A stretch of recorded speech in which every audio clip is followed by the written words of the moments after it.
They told you to be good, to play fair, to turn the other cheek. And right now, while you're following those rules, someone who doesn't believe in them is taking everything you thought was yours. Your promotion, your relationship, your future, all because you're playing a game they've already rigged against you. If you're watching this, hit subscribe immediately because I'm about to reveal why your morality is the exact weapon they're using to destroy you. And more importantly, how to turn it into your greatest advantage. Niccolò Machiavelli saw something everyone else missed. Morality wasn't a virtue, it was a vulnerability. Not because being good is wrong, but because being predictably good makes you prey in a world full of predators. He wrote, "A man who wishes to make a profession of goodness in everything is bound to come to ruin among so many who are not good." Comment below if you've ever been betrayed by someone you helped. If you've ever been used by someone you trusted. If you've ever lost because you did the right thing. That wasn't coincidence, that was strategy. Their strategy. Using your values against you. But what if you could flip the entire game? What if instead of morality making you weak, you could weaponize it to become untouchable? That's exactly what I'm about to show you. Not how to become evil, how to become unpredictable. Not how to abandon values, how to control them like a switchblade. The morality trap. Why good people always lose. Right now, someone knows exactly how to manipulate you. Not because they're smarter, not because they're stronger, but because you've shown them your playbook. Every time you say, "I could never lie," or "I always forgive," or "I believe in being fair," you're handing them the keys to your destruction. Think about it. The honest employee gets fired while the manipulator gets promoted. The loyal partner gets cheated on while the player gets worshipped. The generous friend gets drained while the taker gets rich. This isn't bad luck. This is predictable outcomes from predictable behavior. Subscribe right now if you're tired of finishing last while watching worse people win. Because what comes next will change how you see every interaction for the rest of your life. Machiavelli understood something brutal. When your values are static, you become a machine with an instruction manual. Push the guilt button, they'll comply. Trigger their loyalty, they'll stay. Appeal to their fairness, they'll give in. You're not a person anymore. You're a program. And everyone around you is learning the code. The appearance of virtue, your new superpower. Here's where it gets interesting. Machiavelli didn't say to abandon morality. He said something far more dangerous. It is unnecessary for a prince to have all the good qualities, but it is very necessary to appear to have them. Read that again. Appear to have them. The most powerful people you know aren't the most moral. They're the ones who seem the most moral. The CEO who preaches work-life balance while demanding 80-hour weeks. The influencer promoting authenticity through carefully staged photos. The friend who's always there for you, but somehow you're always there for them more. They win because they understand the game. Morality isn't about being good. It's about seeming good while doing what's necessary. Comment if you've noticed how the biggest hypocrites often have the best reputations. That's not accident, that's architecture. But here's the key. You can't just fake it sloppily. You must become a master performer. Show outrage when others lie, even if you lie better. Defend the underdog publicly while making power moves privately. Comfort the wounded while studying their weaknesses. This isn't hypocrisy. This is strategic positioning. The guilt game, how to become immune. Every day, someone tries to control you with guilt. A good person would help me. If you really cared, you'd understand. I thought you were different. These aren't observations, they're attacks. Precision strikes designed to make you override your own interests. But what if guilt couldn't touch you? What if every attempt to shame you only revealed their desperation? Here's how you build immunity.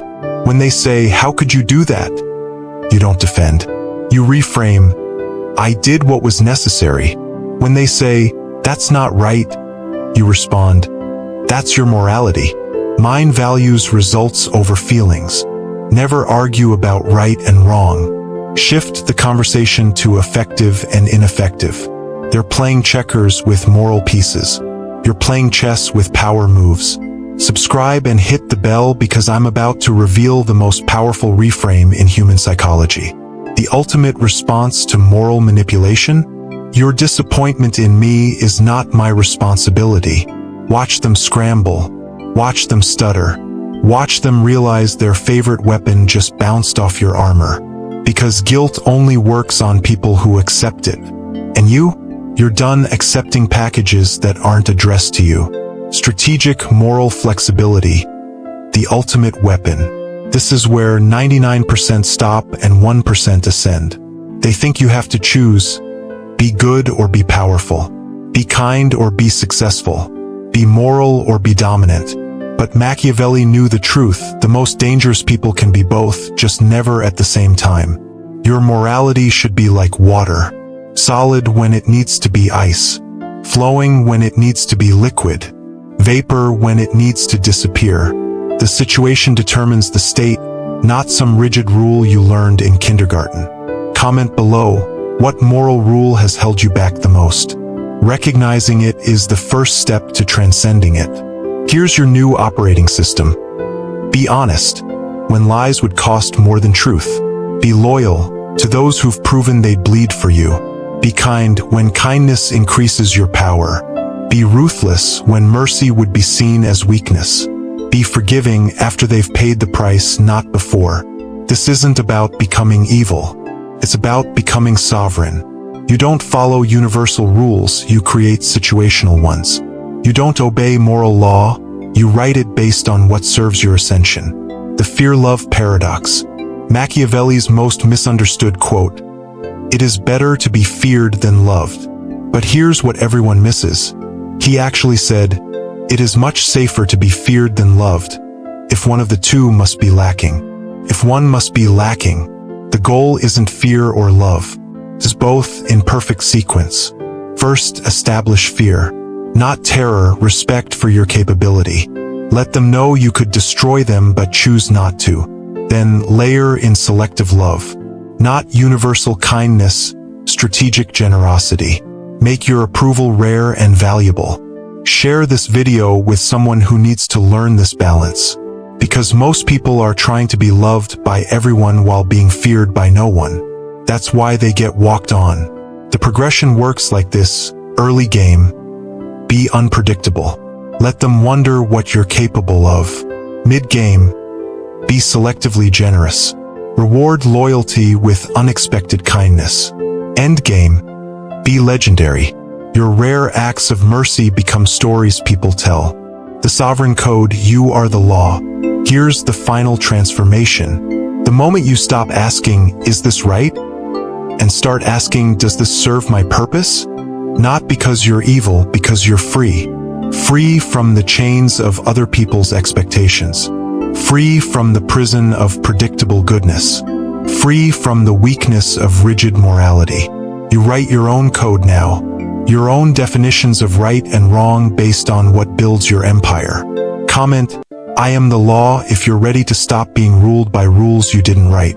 Subscribe if you understand that morality without power is just slavery with extra steps. The truly powerful don't break moral rules, they transcend them. They operate in a realm where their actions create new standards. Where their choices become the template others follow. Where their selective morality becomes more influential than any preacher's rigid doctrine. The dark truth about good people. Want to know why genuinely good people suffer? Because they're playing by rules their opponents abandoned long ago. They're bringing morality to a power fight. They're showing up with principles while others show up with strategies. But you're different now. You understand that morality isn't abandoned. It's weaponized. Not discarded, directed. Not destroyed, deployed. You can still be good, but good on your terms. Kind, but with boundaries. Generous, but with strategy. Moral, but never a martyr. The world doesn't need more naive good people getting destroyed by strategic bad ones. It needs good people who understand power, who can play the game without losing their soul, who can be dangerous enough that their goodness is a choice, not a weakness. Your new moral operating system. Starting tomorrow, you practice. When someone tries to guilt you, you reframe instead of defending. When someone expects predictable goodness, you give them strategic surprise. When someone assumes you'll follow the rules, you show them you write your own. They'll call you selfish. They'll say you've changed. They'll claim you're not the person they thought you were. Good. That means you're evolving from prey to predator, from pawn to player, from moral slave to ethical sovereign. Drop a comment about which moral rule you're ready to rewrite. Share this with someone who's too good for their own good. Subscribe if you're ready to stop losing with honor and start winning with intelligence. Because here's the truth. The world doesn't remember the righteous. It remembers the ruthless who played righteous better than anyone else. The question isn't whether you'll use these tactics.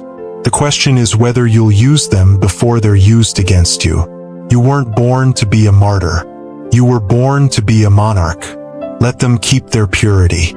You'll take the throne. Let them preach about goodness. You'll practice power. Let them die on moral hills. You'll build your empire in the valleys they're too pure to enter. Welcome to ethical flexibility. Welcome to strategic morality. Welcome to the game above the game, where good and evil aren't fixed points, they're tools in your arsenal. Where right and wrong aren't universal laws, they're situational strategies. Where morality isn't your master, it's your weapon. The next video is already waiting, already designed to sharpen your edge further. Click it now, or don't. But remember, while you're debating whether this is right, someone else is already using it to win.